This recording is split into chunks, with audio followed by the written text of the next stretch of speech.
welcome to Recap King. In this video, we will explain Blade of the Immortal. This movie tells the story of a samurai who's cursed with a life of immortality. He is tasked by a young girl to help avenge her father's death. Will they succeed in carrying out the mission of the immortal samurai? Let's find out in Blade of the Immortal. Blade of the Immortal begins with the story of a samurai named Manji, who lives alone with his sister named Machi. Manji runs away from the police because he has killed his corrupt superiors, including Machi's husband. Since that incident, Machi has gone crazy and Manji feels guilty, so he must be responsible for taking care of her. Since the tragedy, Manji has become a fugitive and is targeted by hunters who want his head for money. One day, Machi was not at home. Manji was frantically looking for her in the middle of the forest. He meets a mysterious old woman who is 800 years old, but Manji just left and ignored it. When walking into the middle of the forest, Manji finally found his sister who had been held hostage by a large group of Ronin. The group intends to kill Manji for the prize money. Unfortunately, after Manji was willing to throw his weapon, Machi was killed by a samurai. Then, the Ronin group immediately attacked Manji. Alone, Manji has to face the entire Ronin group, which is very large in number. He was seriously injured in the fight where one arm was cut off and one eye was injured. However, his spirit is undaunted to face the group as revenge for killing his sister. One by one, the members of the Ronin group died, leaving only the leader of the Ronin group. They then face to fight. With his remaining strength, Manji won the fight and the Ronin leader was killed by his sword. After the fight, Manji staggered over to his sister's body. He apologized for not protecting her. Then, he fell to the ground. Not long after, the mysterious old woman that he met earlier appeared. Manji tells the old lady to kill him.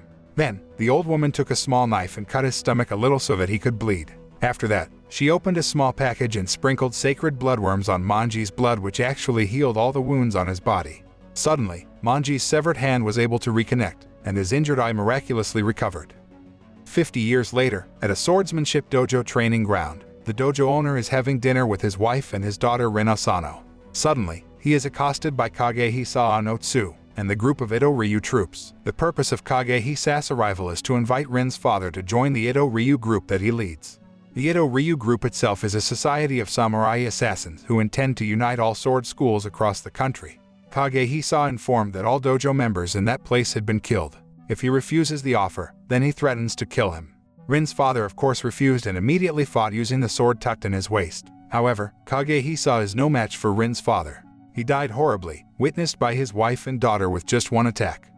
After that incident, Rin could only cry in front of her father's corpse, and her mother disappeared somewhere. Since then, she has lived alone. Years later, little Rin has become a teenage girl. One day, she visited her father's grave. While praying, she was suddenly approached by a mysterious old woman who asked her what she would do next. She said she wanted to find her mother, then take revenge on the Edo Ryu group and kill Kage-Hisa. The old woman chortled, saying that she wouldn't be able to beat them. Feeling pity, she suggests that she hire a bodyguard. The old woman provided information that there was an immortal samurai named Manji, whom she could ask to be her bodyguard. On the advice of the old woman, Rin went to find Manji. She walked through the forest until she finally found an old hut where Manji lived. Manji, who had an uninvited guest, looked surprised because Rin's face was very similar to his sister's. Rin begs him to help her take revenge on the Edo Ryu group and kill its leader, Kage-Hisa. At first, Manji refused Rin's request because he knew the difference between revenge and anger. Moreover, not all opponents deserve their lives to be taken for granted. But when Rin comes home and leaves his ramshackle hut, Manji knows that she might be attacked by bad guys along the way. So, he decided to take Rin to the edge of the forest. While on their way home, they were suddenly intercepted by a member of the Edo Ryu, named Sabato Kuroi.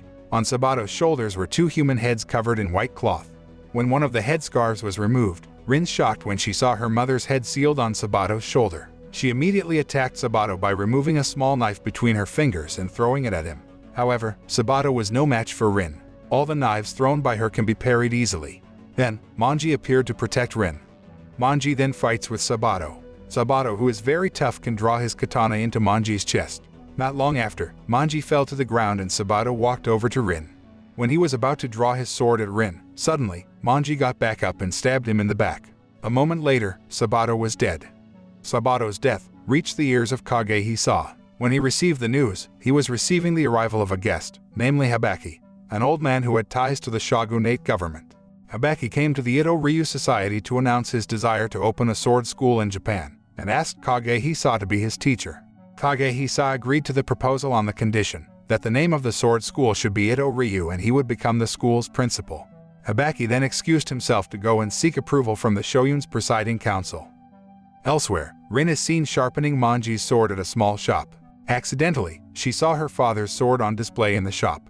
When she wanted to hold the sword, the shop owner immediately took it and gave it to the sword owner. It turned out that the sword was currently owned by a member of the Ito Ryu group. Rin ran home and told this to Manji. Manji then looks for the person who took Rin's father's sword. In the middle of the forest, they met and fought. The fight is quite balanced where both have deadly moves to overthrow their opponents, to the point that Manji fell into the quicksand and struggled to move. Seeing this opportunity, his opponent immediately stabbed a sword into his chest. However, Manji, who was experienced in combat, immediately retaliated by stabbing his opponent. He slowly pulled out the sword stuck in his chest. A moment later, out came the strange worms that covered the scar. Seeing that, his opponent, who was lying down injured, became shocked. After the fight, Manji returns to his house. Meanwhile, his opponent was rescued and returned to the Ito Ryu gathering place. There, he informed Kage-hisa that the Rin whom her father had killed had hired a bodyguard who could not die even after being killed with a sword. Kage-hisa then sent Eiku Shizuma to meet Manji. Upon meeting, Eiku invites him to join him in killing Kage-hisa. Manji refuses the offer. However, just as Eiku was about to leave, he suddenly attacked Manji, and the fight was inevitable. Manji had managed to stab Eiku, but strangely, Eiku could still get up and didn't die. It turns out, Eiku also has immortal worms in his body and has lived for more than 200 years. Then, he left Manji and Rin. While on his way home, Manji, whose body was pierced by Eiku's sword, suddenly staggered away. Seeing this, Rin took the initiative to find a healer to heal his wounds. She ran out of the forest alone, but on the way, she was kidnapped by Eiku. Manji then came to save Rin. There was a fierce battle between the two immortal warriors until they both thrust their swords at each other. When Manji was lying limp from the stab wound, Eiku drew the sword stabbed in Manji's body and poured a poison liquid on the sword. He said that the liquid was worm poison, where the worm's curse would fade if exposed to the poison, and they both could die if the poisoned sword was drawn. The fight resumed. The two fighters attacked each other with their swords until finally, Eiku was killed by his own sword that had been poured with poison earlier. At the Ito Ryu headquarters, Kage-hisa is receiving the arrival of Hibaki, who conveys a message from the shogunate government that the chairman council approves his proposal to open a sword school and appoints Kage-hisa to lead the sword school. Hibaki then sent an invitation to Kage-hisa in which he was asked to come meet the head coach of the shogunate on Mount Takao. Kage-hisa accepted the invitation and prepared to go to the mountain. But before going to Mount Takao, it turns out that he gets news that Eiku has died. He then ordered his other confidants to kill Manji. His very formidable confidant is a woman named Maki Atono Tachibana. The scene switched to Rin and Manji, who have been in Fukagawa. There, he saw a strange woman standing. Manji became alert and noticed the woman's movements. Sure enough, not long after, the mysterious woman had challenged Manji to a fight. It turns out that she is Maki. Maki is quite skilled in using her sword weapon. She can jump, attack, and even slash Manji's wrist until it breaks. When Manji was sitting limp because of the repeated stab wounds, Maki was ready to kill Manji. Unexpectedly, when she saw Manji, who didn't fight anymore, she suddenly seemed to realize what she had done hurt other people. Suddenly, Rin came and took a sword and prepared to attack Maki, but Maki instead asked Manji to take care of Rin. Then she left the two of them. The next day, Rin and Manji walk in the middle of the city and see a fight between an Ito Ryu member and Shira's foreign man. It turns out that all this time, Shira had killed many Ito Ryu members using the name Manji. They finally got to know each other. Shira informs that Kage-hisa will go to Mount Takao alone tomorrow. They then made a pact to attack Kage-hisa on Mount Takao together. However, when they go together to Mount Takao, they are confronted by three strangers. They can overthrow them, but when Rin saw Shira was about to torture a woman who had attacked them, she defended her. However, Shira instead turned to attack Rin and intended to kill her. Manji comes and protects Rin from Shira's attack and manages to cut off his hand. Shira immediately ran away from the two of them. In the afternoon, when Manji returns home after buying something in town, he doesn't find Rin. Instead, he gets her letter which states that she will avenge her father alone. Knowing this, he immediately rushed to find her. Turn to Mount Takao, where Kage-hisa has met the head coach of the shogunate, Kensui Ibane. With great respect, Kage-hisa spoke to Kensui. However, during the meeting, Kensui told Kage-hisa that he would not join the Ito Ryu group, and the old man didn't tell him why. Hearing this, Kage-hisa left the Kensui residence disappointed. While descending Mount Takao, suddenly, Kage-hisa was surrounded by Hibaki and his troops. Previously, Hibaki, who offered Kage-hisa to establish a sword school, had now turned against him. It turns out that all this time Kage-hisa was framed by Hibaki. Hibaki then attacks Kage-hisa because he feels that the Ito-Ryu Association has become the enemy of the people. Kage-hisa then fights alone against Hibaki's large number of troops.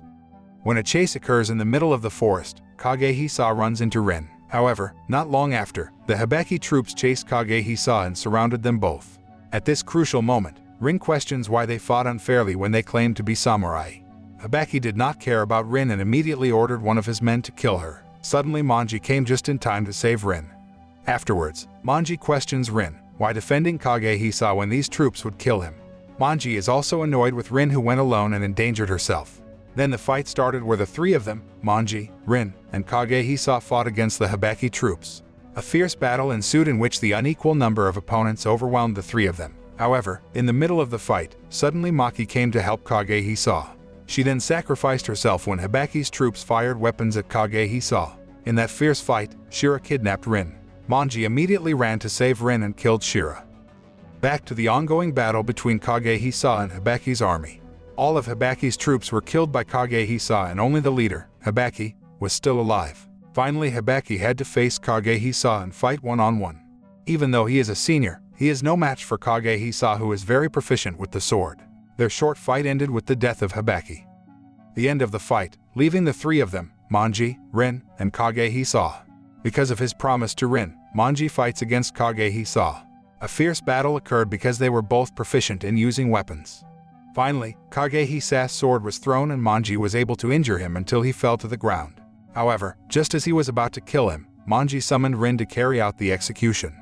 Rin came closer and took a sword to draw on Kage-hisa's body. However, she had doubts about killing Kage-hisa. Kage-hisa then turned around and was about to attack Rin, but Manji came to and made a shield so that Rin survived Kage-hisa's attack.